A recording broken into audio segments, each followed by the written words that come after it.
Hello नमस्कार सम्पूर्णलाई। अहिले चाहिँ म सुनकोसीको यो खरेघाट तेमालको पुलमा छु। यो चाहिँ खरेघाट जाने पुल हो। हेर्नुहोस्, म हजुरहरूलाई प्रत्यक्ष देखाउँछु। कोसी कत्रो छ हेर्नु न, हरियो कोसी, कत्रो राम्रो दृश्य। पुल पनि राम्रो छ। म कोसीको दृश्य देखाउँदैछु, हेर्नुहोस्।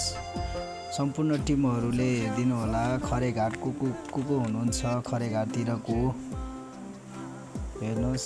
म कोसीको दृश्यहरू देखाउँदैछु। अब चाहिँ म काठमाडौँतर्फ जाँदैछु खरेघाटबाट। हेर्नुहोस्, गाडीको छतमा चढेर जाँदैछु। बाटोहरू पनि अफरोड छ, हल्का आधी घन्टाको अफरोड छ, त्यसपछि पिच आउँछ। ठिकै छ, बसहरू चल्छ, राम्रै छ। हजुरहरू पनि यतातिर घुम्न आउनु होला। अहिले चाहिँ म यो दोलन घाटको पुलमा छु। हेर्नुहोस्, प्रत्यक्ष म हजुरहरूलाई भिडियोमा देखाउने छु अझै राम्रोसँगले। हेर्नुहोस्, यो चाहिँ एकदम मोहक, एकदम पर्यटक क्षेत्र रहेछ, घुम्ने ठाउँ रहेछ, एकदम राम्रो।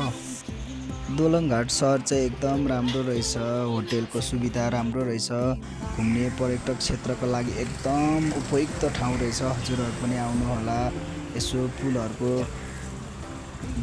घुम्नु होला।